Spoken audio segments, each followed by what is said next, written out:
अस्सलाम वालेकुम, welcome to my YouTube channel. और आज हमारी क्लास नंबर 4 है फ़ोटोशॉप की। काफ़ी टाइम के बाद फ़ोटोशॉप की क्लास आ रही है क्योंकि इलस्ट्रेटर को पहले कंप्लीट करना था। अल्हम्दुलिल्लाह ऑलमोस्ट इलस्ट्रेटर कंप्लीट हो चुका है। अब हर हफ्ते से फ़ोटोशॉप की क्लास आया करेगी, कभी-कभी बीच में थ्योरी की क्लासेस भी आ जाएंगी। तो बने रहें मेरे चैनल के साथ। तो चलें वीडियो को शुरू करते हैं।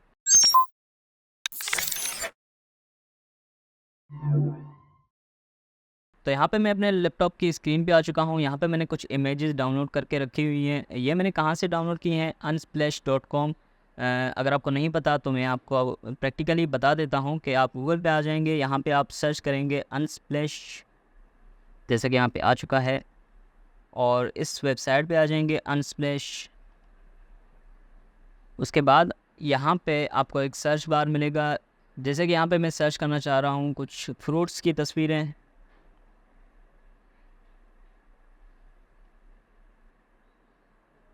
तो यहाँ पे बहुत सारी तस्वीरें आपको मिल जाएंगी फ्रूट से रिलेटेड।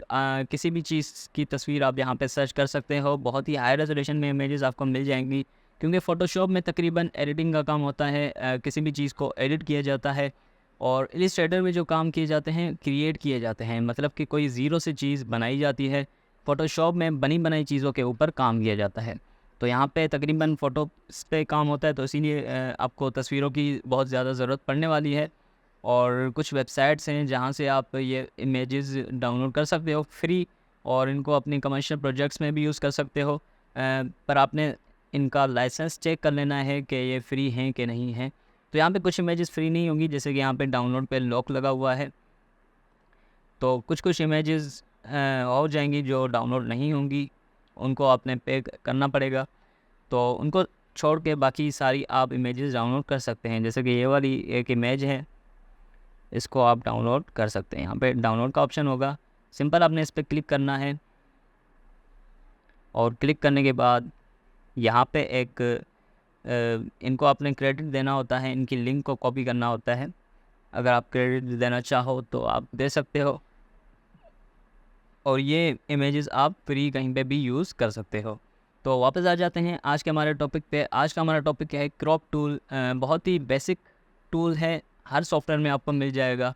तकरीबन मोबाइल्स में भी आप फ़ोटो एडिटिंग कर रहे होते हो तो क्रॉप टूल हमेशा वहाँ पे भी मौजूद रहता है। और बहुत ही इजी टूल है, तकरीबन आप सब लोगों को पता भी होगा। पर फ़ोटोशॉप में इसके पास कुछ अलग फ़ीचर्स भी हैं और बहुत बेहतरीन किस्म के चीज़ें हैं जो फ़ोटोशॉप में होती हैं, जो कि मोबाइल्स में नहीं होती। तो इसलिए फ़ोटोशॉप में इसकी ख़ास अहमियतें हैं। आप इसको बहुत ही आसानी के साथ यूज़ कर सकते हो। आपको पता होना चाहिए, आप इस्तेमाल करें या नहीं करें वो आपके ऊपर है, पर मेरा फ़र्ज़ है इसके ऊपर एक क्लास बनाना, क्योंकि कंप्लीट फ़ोटोशॉप सिखाना है तो सारी चीज़ों को कवर करना ज़रूरी है। तो यहाँ पे मैंने कुछ इमेजेस डाउनलोड की हुई हैं, ये मैं ड्रैग एंड ड्रॉप करूँगा फ़ोटोशॉप के अंदर। यहाँ आप एक और काम कर सकते हो, फ़ोटोशॉप में आ जाएँ, आपने सिंपल फाइल में आना है और यहाँ पे ओपन पे क्लिक करना है। ओपन पे क्लिक करने के बाद जहाँ पे आपकी इमेजेस पड़ी होंगी, जैसे कि यहाँ पे मैंने डेस्कटॉप पे फ़ोल्डर बनाया हुआ है क्रॉप टूल के नाम से, और ये सारी इमेजेस हैं। इनमें से मैं सिंपल इस वाली इमेज को पिक कर रहा हूँ और इसको ओपन कर लेता हूँ। तो ये सिंपल फ़ोटोशॉप में इमेज आ जाएगी, थोड़ा सा टाइम लेगा। तो ये इमेज यहाँ पे आ चुकी है। इसी तरीके से मैं कुछ और इमेजेस भी लाना चाह रहा हूँ फ़ोटोशॉप के अंदर, तो मैं दोबारा से उस फ़ोल्डर में जा रहा हूँ। अब मैं तस्वीरों को ड्रैग एंड ड्रॉप करूँगा फ़ोटोशॉप के अंदर।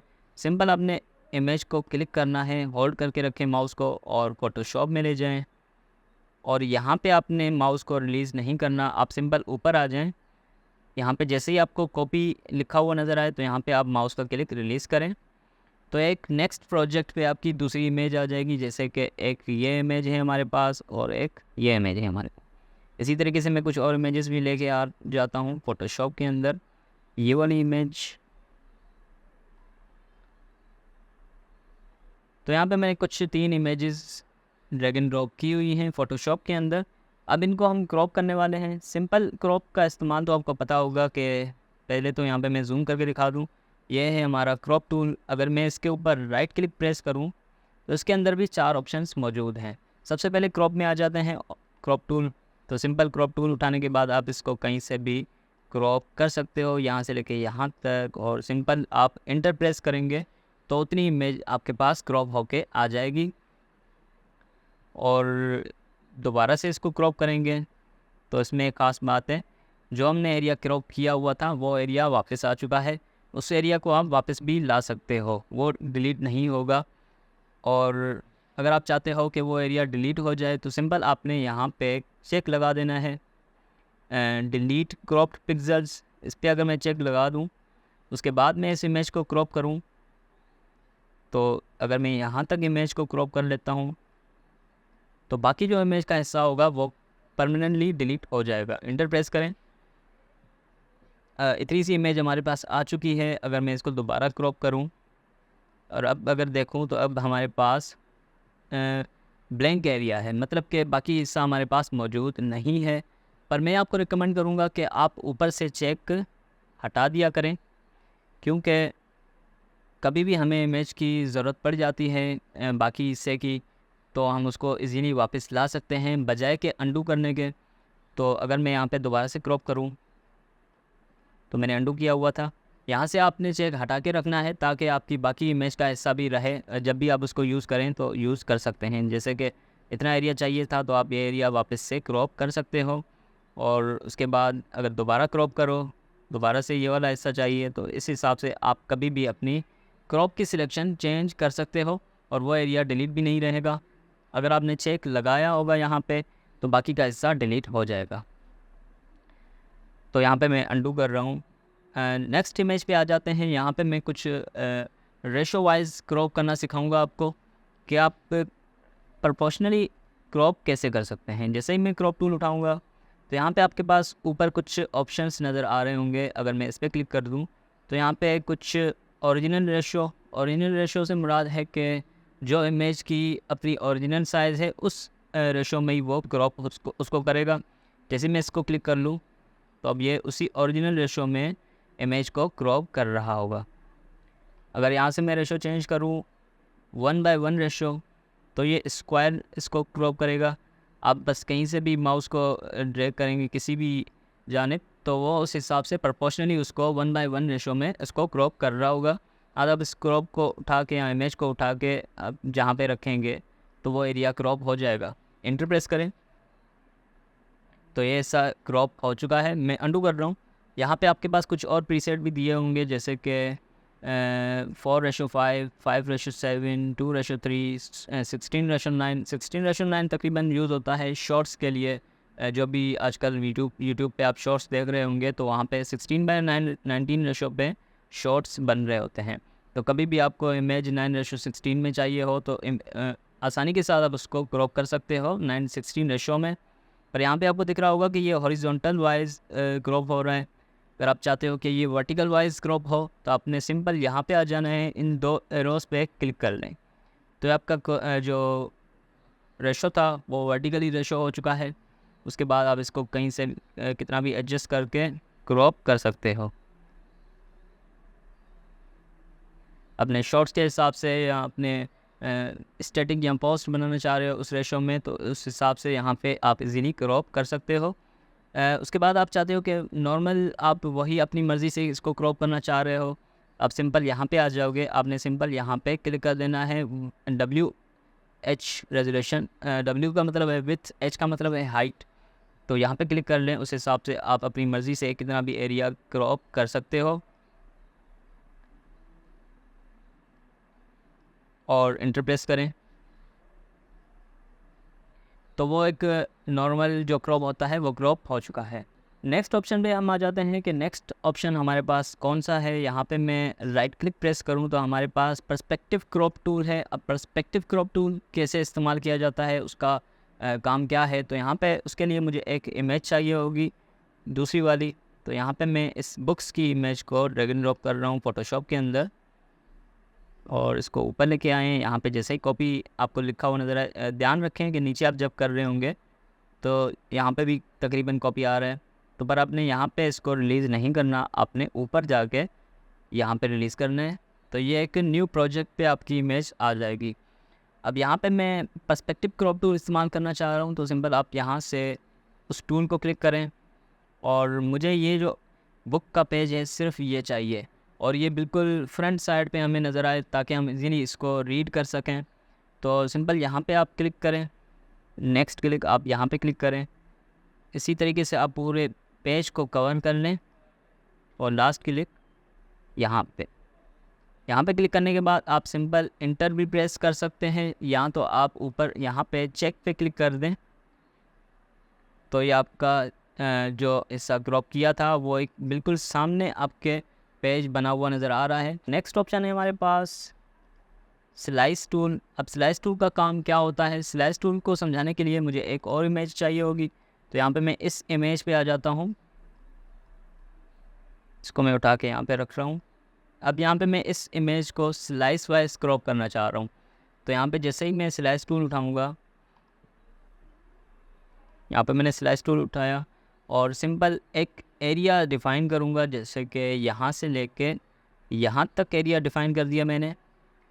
तो एक सेक्शंस बन चुके हैं, ये एरिया मैंने डिफ़ाइन किया, ये ऊपर वाला एरिया फ़ोटोशॉप ने खुद ऑटो जनरेट कर दिया है, और कुछ पार्ट्स बन चुके हैं इमेज के, जैसे कि एक ये पार्ट है, एक ये साइड वाला पार्ट है, और एक ये साइड वाला पार्ट है, और ये एक साइड वाला पार्ट, और ये एक ऊपर वाला पार्ट। तो कुछ हिस्से बन चुके हैं इस इमेज के, और यहाँ पे आपको नंबरिंग दिख रही होगी 1 2 3 4 5 और 5 तक इसके हिस्से बन चुके हैं। उम्मीद करता हूँ आपको ये नज़र आ रहे होंगे जो ये नंबरिंग लिखी हुई है।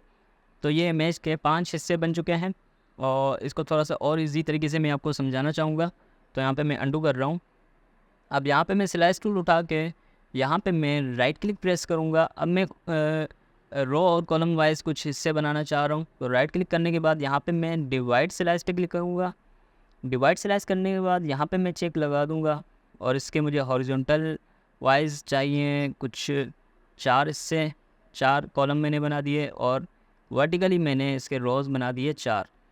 तब ये 4 बाय 4 के कॉलम और रोज़ बन जाएंगे। उसके बाद अब इसको ओके कर लें, तो यहाँ पे आपको दिखाई दे रहा होगा, जूम आउट करके दिखा दूँ, 1 2 3 4 हिस्से ये हैं, 1 2 3, मतलब कि 4 बाय 4 में डिवाइड हो चुकी है पूरी इमेज, और ये तकरीबन इसके हिस्से बन चुके हैं। अब इनका मकसद क्या है हिस्से बनाने का? इसका मकसद ये है कि आप इन सारे पार्ट्स को अलग-अलग से जेपेज बना सकते हो। जैसे कि मैं इसको फाइल में जाऊंगा, एक्सपोर्ट, सेव फॉर वेब करने के बाद मैं इसको सेव करूंगा जेपेज में। जैसे कि ये ऑप्शन आ जाएगा आपके पास। थोड़ा सा मेरा लैपटॉप स्लो हो चुका है, जिस वजह से भी काफ़ी लेट वीडियोस आ रही हैं आपके पास। तो यहाँ पे मैं PNG से हटा के इसको जेपेज में सेव करूँगा। जेपेज करने के बाद सिंपल आप इसको यहाँ पे आपको सेव का बटन दिख रहा होगा, सेव पे क्लिक करने। अब यहाँ पे वो लोकेशन पूछेगा, मैं इसको डेस्कटॉप पे ही सेव करना चाह रहा हूँ, और यहाँ पे आपको एक ऑप्शन दिखाएगा ऑल स्लाइस। जब भी आप स्लाइस वाइज इसको एक्सपोर्ट करोगे तब ये आपके पास ऑप्शन आएगा, और इस पे आपने ऑल स्लाइस पे ही चेक लगा रहने दें और सेव पे क्लिक कर लें। तो अभी देखें क्या होने वाला है। तो ये सेव हो चुकी है। यहाँ पे मैं इसको मिनिमाइज़ कर रहा हूँ, और ये एक ऑटोमेटिक न्यू फ़ोल्डर भी हमें बना के दे देता है। जैसे कि ये फ़ोल्डर हमारे पास बन चुका है, मैं उठा के यहाँ पे लेके आ रहा हूँ ताकि आपको नज़र आए। इमेजेस के नाम से एक फ़ोल्डर खुद ब खुद बन जाएगा।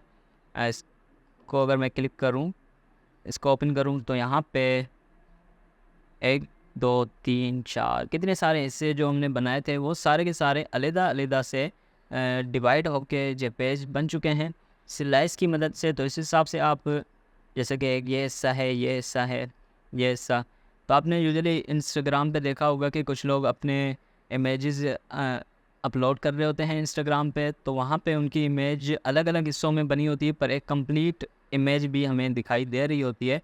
मतलब कि एक इमेज के पार्ट्स किए होते हैं। तो वही काम आप यहाँ पे फ़ोटोशॉप से कर सकते हो। यहाँ पे स्लाइस करने का एक और तरीका है। अगर आप ये हिस्से इसके बना चुके हो, उसके बाद आप चाहते हो कि कुछ हिस्से आपको नहीं चाहिए, जैसे कि ये 4 हिस्से होने के बाद आप चाहते हो कि ये पूरा एक ही हिस्सा हो जाए, तो आप इसको कैसे करने वाले हो? आप सिंपल राइट क्लिक प्रेस करेंगे, लास्ट जो ऑप्शन है आपके पास स्लाइस सिलेक्ट टूल, इस पर क्लिक कर लें। तो उस हिसाब से आप अपनी मर्ज़ी का कोई भी स्लाइस सिलेक्ट करके उसको डिलीट कर सकते हैं। जैसे कि इसको मैंने डिलीट कर दिया, उसके बाद मैं यहाँ पे क्लिक कर रहा हूँ, इस स्लाइस को डिलीट कर रहा हूँ, इस स्लाइस को डिलीट कर रहा हूँ, और इसको भी डिलीट कर रहा हूँ। तो उसके बाद हमारे पास ये हिस्सा एक ही हो चुका है। तो इस हिसाब से आप अपनी मर्ज़ी के कितने भी स्लाइस डिलीट कर सकते हैं। अंडू कर रहा हूँ मैं। इसका एक और तरीका भी है, अगर आप गाइडलाइंस की मदद से स्लाइस बनाना चाह रहे हो, ऊपर से आप यहाँ से सिलेक्शन टूल उठा लें, यहाँ पे गाइडलाइन लेके आ जाएं। एक गाइडलाइन मैं यहाँ पे लगा रहा हूँ और एक गाइडलाइन मैं यहाँ पे लगा रहा हूँ। तो गाइडलाइन की मदद से हमें 4 हिस्से इमेज के नज़र आ रहे हैं और अब मैं इन हिस्सों को ही स्लाइस में कन्वर्ट करना चाह रहा हूँ। तो यहाँ पे मैं स्लाइस टूल उठाऊँगा। स्लाइस टूल उठाने के बाद यहाँ पे आपके पास एक ऑप्शन नज़र आ रहा होगा, स्लाइस फ्रॉम गाइड्स। इस पर क्लिक कर लें तो जो आपने गाइडलाइन लगाई थी वो गाइडलाइन स्लाइस में कन्वर्ट हो चुकी हैं। तो आपके ये 4 हिस्से बन चुके हैं। तो इसकी मदद से भी आप स्लाइस के जितने चाहें हिस्से बना सकते हैं और अपनी मर्ज़ी के से इनको आप एक्सपोर्ट कर सकते हो। तो उम्मीद करता हूँ स्लाइस टूल आपको समझ आ गया होगा। तो यहाँ पे मैं वीडियो को एंड कर रहा हूँ। उम्मीद करता हूँ क्रॉप टूल और स्लाइस टूल आपको समझ आ गया होगा। एक छोटा सा टूल था, बेसिक सी चीज़ थी जो कि आपको पहले से भी पता होगी और अब थोड़ी सी डिटेल में आपने समझ ली होगी। तो उम्मीद करता हूँ वीडियो आपको पसंद आई होगी। पसंद आई हो तो लाइक कर दीजिएगा, कमेंट करें, शेयर करें और अभी तक मेरे चैनल को सब्सक्राइब नहीं किया तो सब्सक्राइब कर दें। मिलते हैं नेक्स्ट वीडियो में, तब तक अपना ख्याल रखिएगा। ओके, अल्लाह हाफिज़।